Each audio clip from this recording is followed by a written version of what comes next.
আমাদের মহাপ্রভু বলেছেন সংসারটা কি সুখময়, সংসারটা দুঃখময় নয়। দুঃখ আসছে কেন? কৃষ্ণ ভুলি সেই জীব অনাদি বহির্মুখ, অতীব মায়া তারে দেয় সংসারে দুঃখ।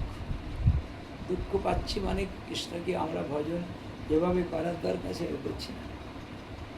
আজ দেখুন আমার সুদামা বিপ্র, তার কি ধন ছিল। সুদামা বিপ্র ওই খুদের চিপিটক নিয়ে গেছিল, ছিঁড়ের কোনাগুলোকে নিয়ে একটুখানি তার স্ত্রী বেঁধে দিয়েছিল, যাও তোমার বন্ধুকে দেবে।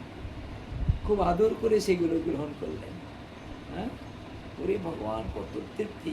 রাজ ঐশ্বর্য সোনার থালায় সুদামাকে খেতে দিয়েছে, পালঙ্কের মধ্যে শুতে দিয়েছে, কত নিজে সেবা করলেন। আর সেই দরিদ্র ব্রাহ্মণের দ্রব্য ও খুব আদর করে আস্বাদন করলেন। করার সঙ্গে সঙ্গে বিরাট বিশাল সুদামার বৈভব আপনা ভগবানের ইচ্ছাতে হয়ে গেল। আমার শ্রীধর ঠাকুর কি ছিল, তার চালের মধ্যে খড় ছিল না, দিনে সব আলোগুলো সব ঘরের মধ্যে পড়ে।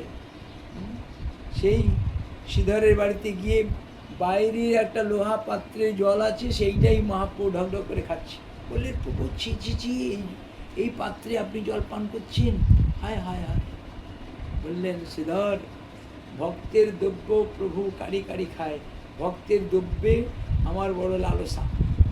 ভক্তের দ্রব্যে জল পান করছি মানে আমি পবিত্র হব, আমার কৃষ্ণ ভক্তি হবে। ভক্তের দ্রব্যটা ভগবান এত আদর করেন।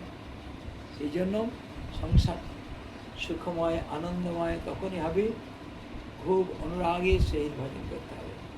যা কিছু পেয়েছি যদি বুঝি আমার চেষ্টাতে, আমার বাবা পিতৃপুরুষ তার চেষ্টাতে করে গেছে, তাহলে সেটা ভুল হয়ে যাবে। আমার গোবিন্দ আমাদের সহায়, আমার পিতৃপুরুষকে আশীর্বাদ করে আমাদের জন্য সাজানো বাগান সুন্দর করে আমাদের হাতে তুলে দিয়েছে। সেই রকম পার্থের মতো পুত্রকে পাঠিয়ে দিয়েছে, যাও এই সংসারটা সুখময় কৃষ্ণের সংসার বানিয়ে ফেলো, যেন নিজের ভোগের সংসার করো না। এই জন্য যা কিছু করব আমরা গুরু বৈষ্ণবের আনুগত্যে, গুরু বৈষ্ণবের নিয়মাগত্যে যদি করি, তাতে সর্বপ্রথম কৃষ্ণ সুখী হবেন। গুরুদেবের কাছে, বৈষ্ণবদের কাছে একটা কথাই জিজ্ঞাসা করবো, আমি কেমন করে ভজন করব? কৃষ্ণ প্রাপ্তিকরং সাক্ষাৎ সাধনা তদ্বদাধনা।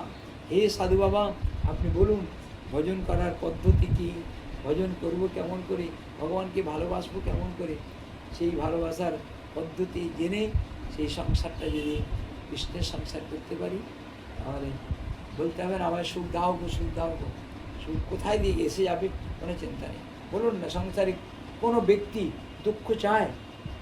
দুঃখ চায়, অথচ জানালা দরজা বন্ধ করা থাকলেও কোথায় দিয়ে দুঃখ এসে উঠি, একদম আক্রমণ করে, বাস জর্জরিত করে দেয়। ঠিক ওই রকম চাইতে হবে না সুখ। সুখের কর্ম কেবল নিষ্কপটে কৃষ্ণ ভজন যদি করা যায়, তাহলে সুখ আপনা আপ, আনন্দ আপনা আপ এসে যাবে। এই জন্য খুব আদরের সহিত এই ভবনটা, ভবনের নাম কি দেওয়া হয়েছে? বাড়ির নাম কিছু আছে? কৃষ্ণ ভবন, শ্রীকৃষ্ণ ভবন। কৃষ্ণ ভবনে কৃষ্ণ ভবন, কৃষ্ণের সংসারই একমাত্র হবে।